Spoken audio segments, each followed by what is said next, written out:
Ela chegou bem perto do vidro. Eu fiquei parado. Não gritei, não respirei. Fiquei cara a cara com aquele ser que nem olhos tinha mais.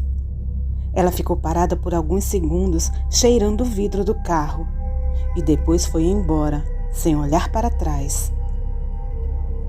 Eu tinha que lutar pela minha vida. Eu não queria terminar do jeito que aquelas pessoas estavam. Antes de sair do carro, me perguntei que lugar era aquele. Aquele seria o tão almejado céu? Aquele seria o tão horrorizado inferno? Ou o tão medonho purgatório? Uma coisa era certa: ninguém mesmo sabia de nada. Como tive raiva de pastores, padres, todo tipo de liderança religiosa. Eram charlatães de marca maior. Eu sim sabia o que era depois da morte. Eles não. Esperei alguns minutos até a rua ficar um pouco mais vazia. Por mais louco que aquilo poderia parecer, ficava claro que aquele era o horário que as pessoas ou seres iam para a faculdade e voltavam do trabalho. Sim, eram mortos-vivos, ou só mortos. Eles faziam as coisas como vivo. O posto de gasolina abastecia carros velhos com seus decompostos condutores. Saí do carro em disparada.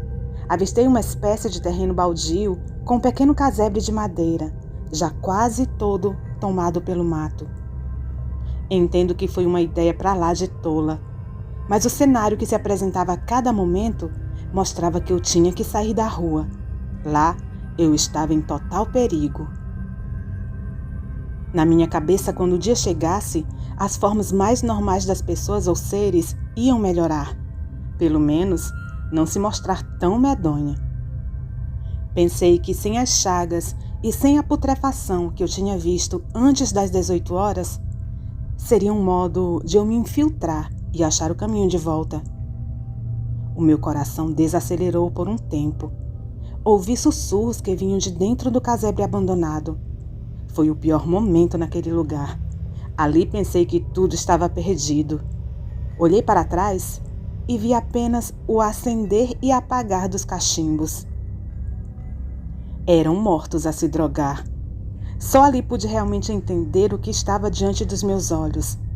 Mesmo naquele estado cadavérico, todos continuavam fazendo as mesmas coisas que faziam em vida. A morte não findara as suas vontades terrenas. Era medonho. Mas, mais do que isso, era triste. Saber que vícios poderiam trazer correntes, amarras eternas. Saí de fininho.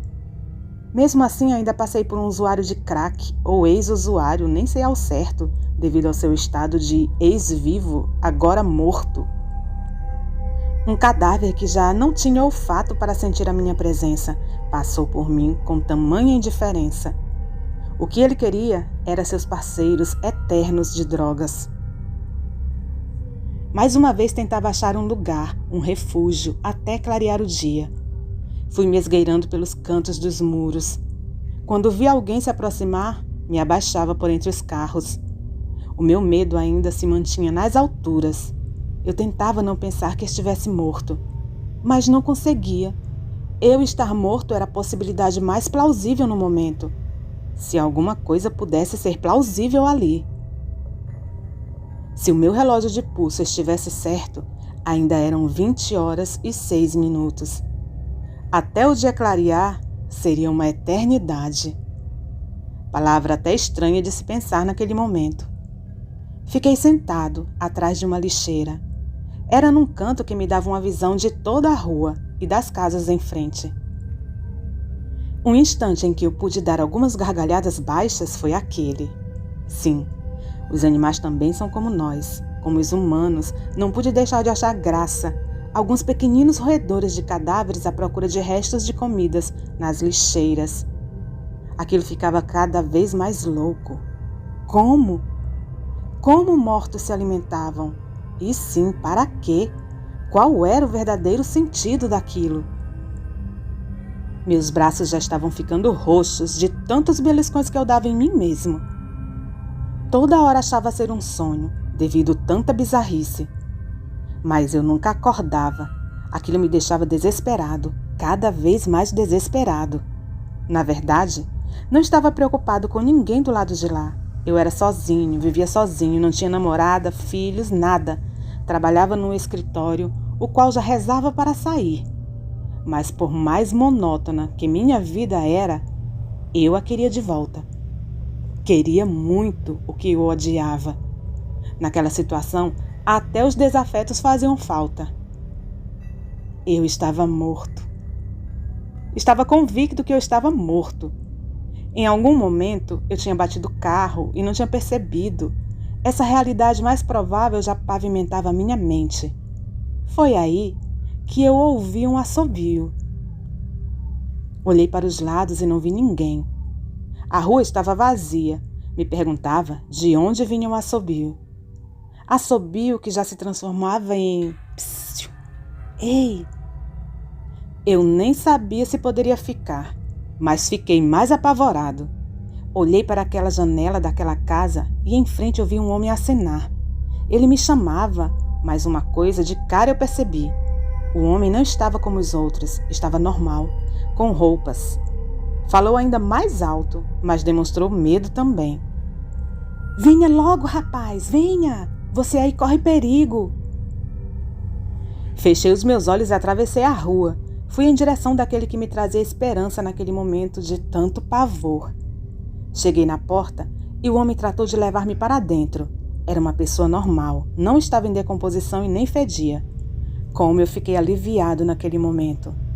Mesmo naquela situação, eu fiquei feliz. Meu Deus, Senhor, o que está acontecendo? Eu estou morto? Estou no inferno, é isso?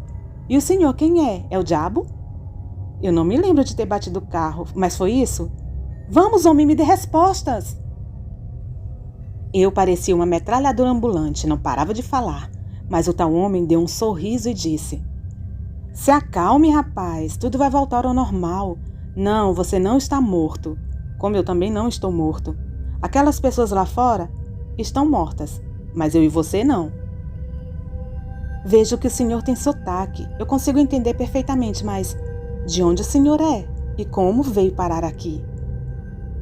Meu nome é Augusto Peçanha Castro, eu sou paraguaio e tenho exatos 85 anos. Não precisa fazer essa cara, eu vou explicar tudo. Ah, espero que o seu fígado fique bem melhor, viu? Eu quase caí de costas. Um homem que parecia ser mais jovem que os meus 40 anos, dizer que tinha mais de 80, não fazia sentido algum. Mas ele me explicou com detalhes esses que eu jamais esqueci. E, claro, entendi.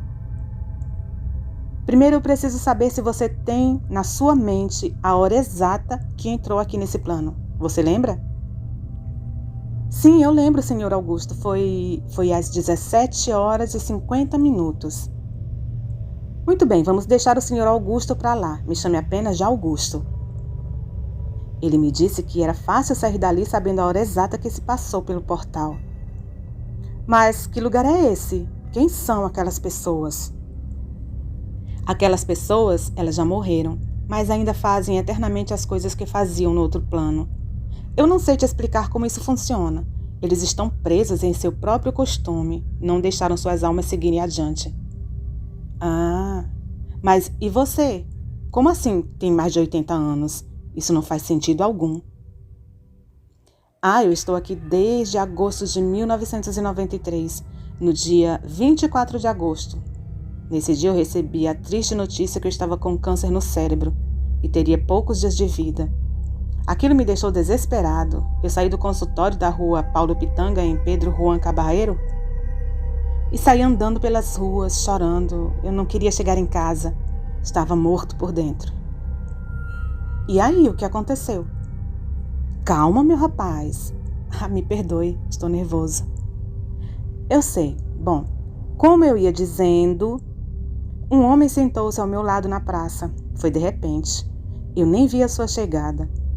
Disse que se eu queria viver ainda mais, por mais tempo, eu iria com ele. Eu acabara de receber a notícia que estava sentenciado à morte. Aquela pergunta me soou uma ofensa, mas disse que sim, que eu queria. Mas Eu terminei zombando, perguntando se ele era Deus. E ele era? Não, meu jovem, para falar a verdade, agora que me perguntou, tenho lá minhas dúvidas. Enfim, ele me deu coordenadas numa folha de papel e disse que eu chegaria num lugar de luz ao dia e de trevas à noite. Disse que dias nesse lugar iriam curar o meu problema. Disse que eu voltaria a ser cada vez mais jovem. Era um lugar misterioso, mas que sempre existiu. E muitos ao longo dos anos foram se curar nesse lugar, que apenas ele nomeou de o outro lado. E o senhor se curou? Ou ainda está em processo de cura? Olha, nós estamos em 2022, viu? Isso aí já faz muito tempo. O tal homem apenas disse para eu passar em frente essa informação. Outras pessoas tinham que saber sobre esse lugar. De lá para cá, meu jovem, já trouxe centenas de pessoas, mas não me atrevo a sair à noite. Por mais estranho que pareça, vou pouco para o outro lado de lá. Me acostumei com esse lugar. O portal é transitório, está em todas as partes do mundo, mas você sempre sai na rua do posto quando chega aqui. Augusto, ou senhor Augusto, contou-me várias histórias. Eu ali na sua companhia tomei café colombiano, vendo o dia amanhecer. Vi a mágica inversa quando os relógios mudaram para as 6 horas. As pessoas ficaram normais, ficaram como vivas, e a vida ilusória continuou na sua rotina. O lugar com o nome de O Outro Lado é, na verdade, um lugar de cura, de rejuvenescimento, mas muito perigoso. É sim, é perigoso. Pois ele me contou que algumas pessoas que ele levou se atreveram a sair à noite e foram consumidas pelos seres que farejavam vida. Quando o relógio bateu 17 horas, ele foi comigo até o meu carro, entrou e me levou até o portal. Portal esse que eu não conseguia ver, mas apareceu. Perguntei quanto tempo tinha ficado ali. Ele disse tempo nenhum. Disse que um dia ali eram apenas alguns segundos do outro lado. Perguntei se não tinha intenção de voltar, e ele disse que não. Na hora exata o portal se abriu. Eu me despedi do meu amigo, dizendo que tinha entendido quando perguntou do meu fígado. Eu dei-lhe um abraço e passei. Foi incrível. Cheguei em casa no final do primeiro tempo do jogo do meu time. Foi surreal. Uma experiência aterrorizante e realizadora, pois só eu sabia do mal do meu fígado. Isso aconteceu há 2 meses. Hoje é um dia em que eu estou inquieto.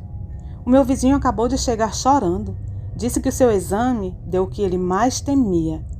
Vi os seus olhos marejarem diante de mim. E agora? Falo ou não falo? Boa noite. Nossos agradecimentos especiais ao escritor João Damasceno Filho, autor deste conto.